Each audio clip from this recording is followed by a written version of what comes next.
elected city councillor, I say this, I'm laughing now, but at the time I didn't find it very funny. When I was elected city councillor, I was young, I had lots of energy, lots of new ideas, and I was getting sick and tired of saying, we've always done it that way, we don't, no open-minded on any new ideas. And I remember the first time I asked for a vote in public, the mayor said to me, you can't do that. And I said, why? That's not how it works here. We solve this behind the doors. Well, I said, I want the citizens to know what my opinion is on this issue. Oh no, I'm the only one that speaks in public. And I said, well, no, that has to change. That has to change. There are 11 of us that are elected. We're all allowed our opinion. Well, as a human being, you're allowed. That's like a Banana Republic thing, going like, only me, King Trumpy, is going to speak. But the generation, and I realized after that, is that generation of elected officials, it was like that in a lot of municipalities, Right. The mayor was running the show, and the councillors, they had an opinion, but you didn't hear about it. Well, then I'm presuming that I do not know who it was, and I'm not casting aspersions, but that person was trying to control the narrative of the city through his office alone. And the nature of political or democracy, as we call it, is that everyone has a free voice. Exactly, exactly. So I think I really changed that way of doing things. Even when we have our public meetings, after the question period, I go around the table and I ask the councillors, do you have anything to add?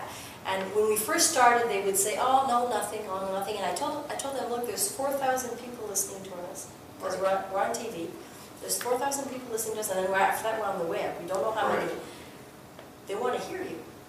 So now you should hear, when we go around the table, they talk about their issues that they're working on and everything. So you're saying, as a result of these policies, the governance of Magog has become more open of a forum, and that a multitude of opinions are open to be expressed rather than it's my way or the highway.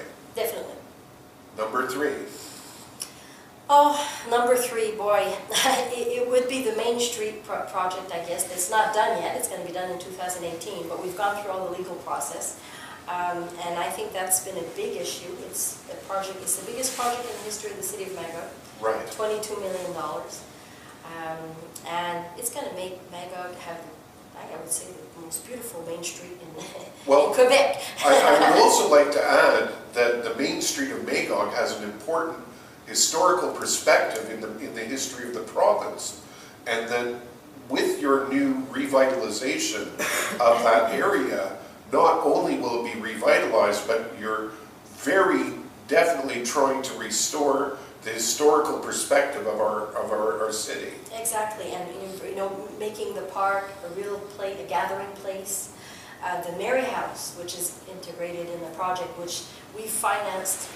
See, I've been raising money for a year now. I said I would get $1 million in the community. I'm at $920,000 now. That's almost kissing time. And all the rest of the grants, everything's there. We have the money to do the project, so we're going to pay this project cash. It's not going to be on any tax bill.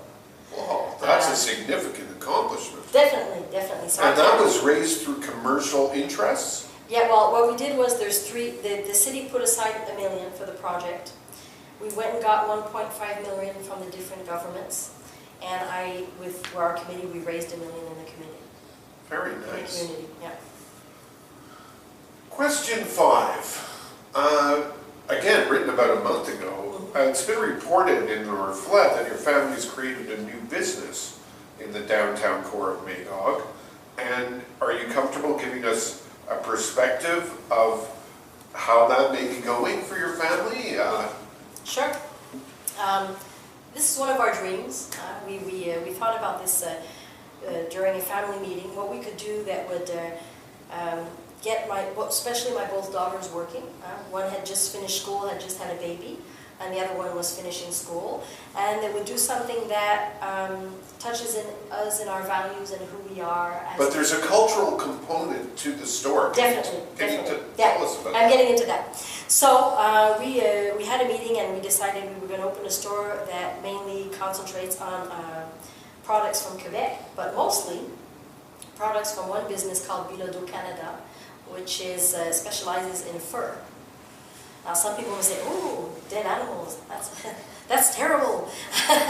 So we also decided to have an interpretation center to explain to people, we're not selling furs, we're selling furs from people that are out there hunting, not, or from Right. Indians. We're not selling furs that are manufactured, okay? Right. And we installed a little center to explain why it was important.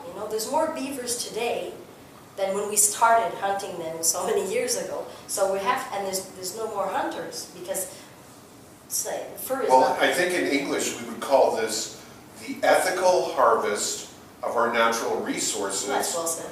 Without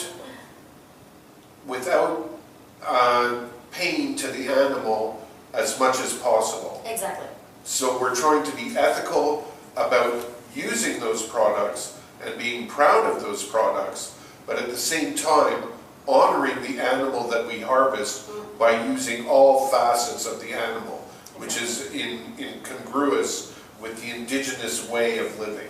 Exactly, and that's how we feel it, and most people maybe didn't know that before we opened the store, but I come from a family that hunts, and we've always hunted, and we're very respectful for nature, and we're very grateful for what nature has to offer to us, and we do it in a very ethical way. So I feel very comfortable in saying, if people don't agree and they don't want to eat meat, it's okay, I respect Well, that. that's much different than what we call a mink farm.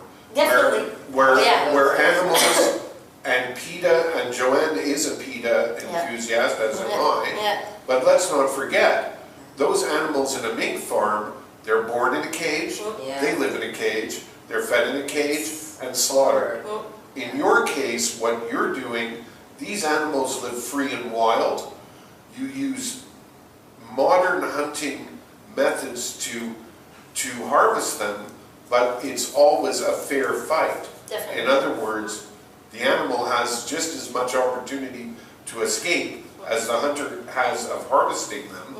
And thirdly, let's not forget, this country was founded on harvesting of animals. So it is controversial, but I'm glad you address that in a full and honest way. And there's so many of those big predators, coyotes, bears, out there, and not enough hunters, so we have to control the population. Oh yes, because if you don't, the bear will come and kill you. Come in town. That's right, the bear will be in town. And I'll be in a donut shop, and then the bear will want my donut. And that is not fair. Bear, go get your own donut.